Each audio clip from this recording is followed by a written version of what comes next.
Hey, welcome to Relove Guitars. This is Sam in the massive Relove Guitars workshop, crowded out by guitars in progress and so on and so on. But what I wanted to talk to you today about, or give you a quick run through, is just to show you through the different double cut Oakcasters that I've got here, most of which are for sale except this one and another one indoors which aren't.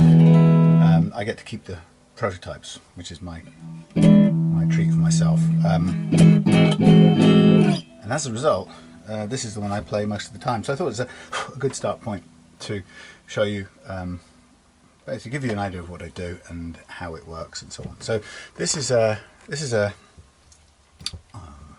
out of the way, sort of, maybe not out of the way. This is a headless Oakcaster, and just to start off by saying, thank you phone, just to start by saying these guitars are designed to give a full weight, full scale playing experience for a serious musician or a professional musician, with the idea of being able to take it travelling, whether it's on business, vacation, or gigging, international gigs, which I know some of you do. So the aim of this guitar is specifically to be able to go travelling and to be put together quickly at the other end, to end up with the exact same playing action with minimum fuss and maximum confidence in it. And even more importantly, this guitar breaks down into two pieces very quickly, as do all my guitars, using two very chunky hex bolts that hold the neck very firmly in place. But the idea is that you can break this down into a carry-on sized suitcase, which means that possibly for some of you, for the first time ever, you will be able to take a pro capability guitar overseas with you and gig with it, or just enjoy playing, jamming on holiday or whatever, but with a full scale or full spec quality, and for the first time ever though, it fits in the cabin baggage above your head instead of going into the aircraft hold, where basically a whole trip, a whole flight is spent worrying about whether the guitar is either going to be there at the opposite end on the baggage reclaim, or in fact whether it's broken, which often can happen. It's very easy for that to happen within a hard case, because hard cases are absolutely useless protection normally for rough handling, which is what you get with both couriers and baggage handling at airports. So if you were going to take, even if you wanted to take a guitar overseas, just as a little advice, I would suggest you never put it in a hard case unless it is a seriously fit for purpose flight case with special enough crumple zones all around it. Your guitar would probably be more likely to arrive in one piece if you just wrapped it up in professional quality industrial grade, like 30mm bubble wrap, until it was like the Michelin Man and you could basically bounce it on the floor or drop things off it and it wouldn't come to any harm. That's a better solution than a hard case. A lot of people just think hard case, lovely custom fit hard case, straight onto the luggage thing, and away you go. The minute that thing falls off a trolley, or as you see them when you look out the window, sometimes you see the baggage handlers in some far off country chucking them onto the airplane. The minute that happens, the inertia of your guitar moving inside that case with its precious little crumple zone to absorb the shock, very often means any drop or knock gets transferred straight to your guitar, and it's so common that it gets to its destination broken, if it gets there at all. So if you want peace of mind, you can have one of these things, and I'm going travelling tomorrow, in fact, and I'm going to, later on today, I'm going to take this one down, give it a quick clean up, and pack it into my suitcase. I'm not going flying, I'm taking the train, but I'm going to take a small cabin baggage sized suitcase with me. Anyway, so that's the purpose of the Relove Oakcaster travel guitars. They're meant to be small, but they're meant to feel solid, and so this thing sits with a nice weight because I've chosen oak, and I really like oak, and it's an interesting wood, and it has quirks, and it's it's got cracks and splits here and there. It even starts singing on its own. Anyway, but it's a lovely, heavy, beautiful looking English wood, and it makes, because it's such a big, heavy, hard wood, it makes a really nice neck pocket too, which for me is critical in getting this thing to go back together again very quickly, and with the aid of these two 8mm hex bolts can hold the guitar, pull it back into its original playing setup. Now this guitar is because it's mine, I'm keeping it. I've got some fairly budget pickups on it. Normally in customers' guitars I use some rail hammers, which are really, you'll see some on another guitar in a minute, about £250 a pair, and they're fantastic. But here I've got really capable Wilkinsons, much more budget. So typically on a guitar like this we've got a short or a little headstock unit, which I basically modify these and replace the nut. This one's got a graphite nut, but I would probably normally go for a brass or a bone nut. But actually this is working okay as it stands. I've got the reloved Morris logo on the back. We've got in this case a rosewood top neck, which I always basically cut off my headstocks, or on some of them they have small reduced headstocks with tuners, so there's two different variants. But on these headless ones I cut off the headstock, and I always fret the guitar. I prefer to refret it because then I can just make sure the fretting's exactly the way I want it. I usually refret with StewMac jumbo wire. And then down in the electrics part we've got the humbuckers. In each case here I've got a split coil splitting potential, and then a 3-way micro switch, which is quite familiar. So you've got a choice of single coils and humbuckers, or combinations thereof. Now on most of my guitars this is a push-push rather than a pull, but I've used up the pull switches on my own one. So we'll have a master volume and a master tone, and then the normal switching. This is a very clean sort of jazz chorusy sound off the Roland amp, just to kind of give you an impression. Now these little bridge units, this is my prototype, so it's the first time I used one, and I've used another one since, and I'm going to carry on using them. They're acquired through AliExpress, the Chinese kind of marketplace online. And my first impression when I looked at them, I thought, well, Chinese, who knows what the quality is going to be. They have some amazing advantages for guitar makers and players, actually. The advantages are they sit on top, they're easy to position and get dead accurate on, get the strings dead on target where you want them, which is actually quite difficult to do on some other types of bridges. They have a very simple worm gear wind on little reel here, so you wind on from this end, and then you have forward, backwards, up and down adjustment for intonation and for action setting. And when I make them, obviously it takes a little while to set that out perfectly, but once it's set up, beauty is this thing, you can lock each one down or lock each one and it won't go anywhere. So this is now pre-set, nicely flat on the oak, so wherever you go, all you have to do is put the neck in, make sure it's seated properly, do the bolts up, restring it, and you're ready to go. And I've been incredibly impressed with this bridge. I think those things I've just mentioned have impressed me, but even more is the tuning stability, and it has something to do with the very short length of string on this side of the bridge saddle, so it means it doesn't hold any slack, and also the very short amount on this side. So something about this is dependable, completely dependable. I can't remember having tuned this for a few days. I went out the other evening and played in one of those open mic nights, and I took this guitar with me mainly to show some people, actually, and they persuaded me to go and play and join in for a bit, which I did. And I didn't have a tuner or anything, and there wasn't time to tune, so I just got up and played, and as it happened, this thing was perfectly in tune to play along with everybody, and it stayed in tune for the entire set, about 8 songs. And it's fantastic to know it has such dependable tuning stability. The unit comes with a little crank handle that goes into a magnetic thing on the side. It's good for winding the strings on in the first place, although I use a screwdriver when I change the strings. It's very, very quick. But I've modified this a little bit, so you can see this knob here for playing when you're out and about. I've got a modified magnetic knob which allows me very quickly,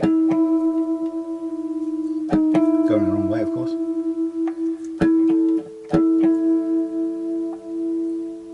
very quickly to get the strings in tune, and then once they're in tune, I put it back here in its magnetic housing, and then they just tend to stay in tune for the whole thing. I haven't obviously tuned it in precisely this second, but I'd normally be playing through a tuner.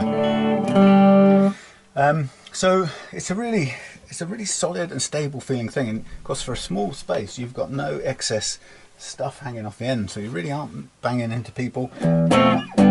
But the nicest thing about these is that they are fully functional gigging style guitars, and they don't sacrifice anything in functionality for the design. I've seen a lot of travel guitars that have gimmicks about how you fold the necks and preserve the strings, and this is for somebody who if you're going on a holiday for two weeks or something, or you're going to play a gig overseas, you're going to take a new set of strings with you. You're going to put them on when you get to your destination, and you're going to either play them for your gig or for 2 weeks on your holiday, and then throw them away at the end, or coil them up and bring them back and do something else with them. But you're not somebody who's going to worry about preserving this one old set of strings, so that the whole guitar's design is built around some cute mechanism to fold it and then kind of coil the strings out of the way, so that you don't have to spend £3 or £4 on more strings. This thing, as you can see, is I hope you can hear this. I've got a mic down here picking this up, but clean sound, it's very nice. And then of course you can kind of go up through the crunchiness.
Yeah, that's just a quick switch between the clean and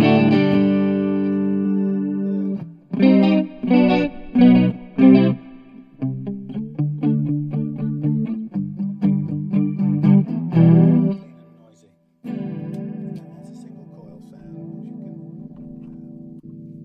which you can clean single coil.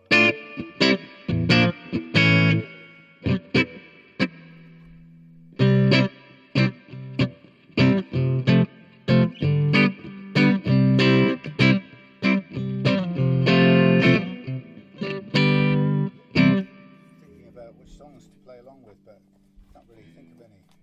She's a Woman.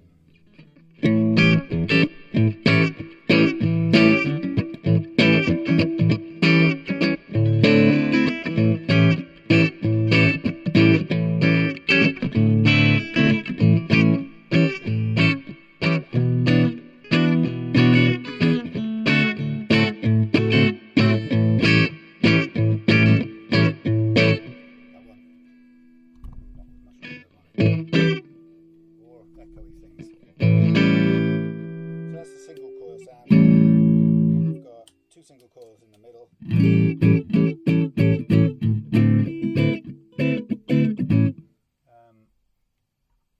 Yeah, that's about sort of mid-gain. And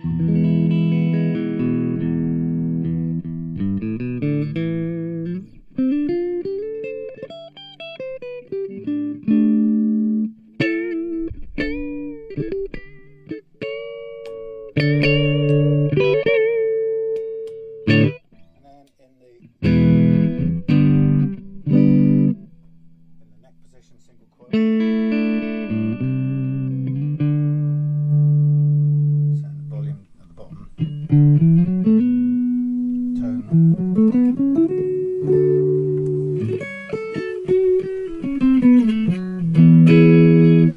So, yeah, that's quite a nice tune to leave on for a rhythm guitar. This is fitted with 9s, I think, or possibly 10s, I can't remember now. But the other thing is you've got the jack plug coming out the bottom, so it's to the side of your leg when you're sitting down, but you don't have to hook it through your strap. Obviously, it will pull straight out if you stand on it, but you know, in terms of stress on the jack plug, straight down is the minimum amount of stress. If you put it on the side or directly out the back or even anywhere on the side, you're causing kind of pulling force on the jack, which is one of the fastest ways to a broken guitar or a broken connection. So I chose to do it downwards, but the same thing applies if you are going to play it live. You probably, I think I did the other night, you just end up with it like that. So you've got minimum force on there, so that's going to last a long time, and you're out of the way. Okay, so that is the typical Oakcaster headless guitar, the kind I make. This one I'm keeping, first one. I'll do a little video in a minute for the second one of the series. But very, very capable little guitars. I would say so, but then I would.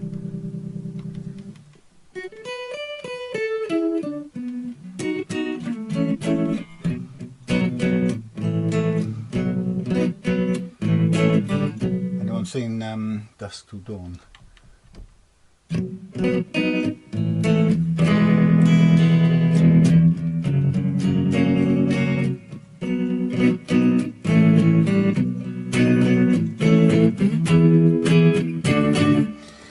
Yeah, so as you can tell, I like them, and I've got the pickup set quite low on here for kind of maximum tone, and also because these little amps that I play on a lot of the time in the house aren't very good with bass, so I'd probably want these a little bit more raised and powerful for playing out. All the electrics shielded all the way through, and you can see on the back here we've got a Wengi cover on this one. Varies depending on what woods I've got to mix and match, but this is Wengi in English oak. Some of the other ones you'll see are maple and oak in maple and different things. So they, yeah, kind of a nice, it's not too flat, it's a nice, confidence-inspiringly sturdy C shape, but it feels very compact and very well balanced as well, and it has a great weight. This is about 5 pounds, so it's a kind of, it's at least the weight of an SG, all kind of balanced and compacted into a small space. So the main thing when I made these was to get a guitar that you wouldn't feel like you were playing a toy if you were gigging for 3 hours with it. And I think for me I've succeeded, because I take these out and play these for 3 or 4 hours at a time, and I really love the way they feel and play. But the fact that to me they don't feel like any compromise less than a real guitar. I think it partly goes back from one time way back when I played a Steinberger and realised in some ways the Steinberger headless guitar is probably, engineeringly speaking, one of the most precise and sensible guitar designs that there's ever been. But I'm very impressed with the tuning stability of this, which hasn't even got a locking system involved. So you have truss rod access through the end. There is a little, they come with a little cap, magnetic cap, but the only value for that is to store your drugs in or something. So what I've done is I've kind of utilised this end piece as a hanging device. Otherwise these guitars don't fit in any of your overhead storage facilities. You know, your hooks in your house. So this one I can pretty well take off and hang from any of the myriad hanging things in my house. And this is a very well attached, firmly attached, 4 screws holding this in place, and so the whole thing just comfortably hangs there without any stresses at all. Yeah, lovely. Oakcaster headless in oak, very straightforward. Even with the Wilkinsons, this is a great guitar to play, so I'm happy to make more with Wilkinsons, or to put the more expensive and exotic rail hammers in there, or bespoke combinations thereof, but obviously that requires you know, we are in an agreement to produce one in a custom basis, which I usually prefer to take payment for the parts up front, so that we're committed to working on it. Okay, so the Oakcaster headless guitar in beautiful English oak with rosewood neck. Unfortunately, the CITES regulations mean I don't think I can sell this outside of the EU at all now.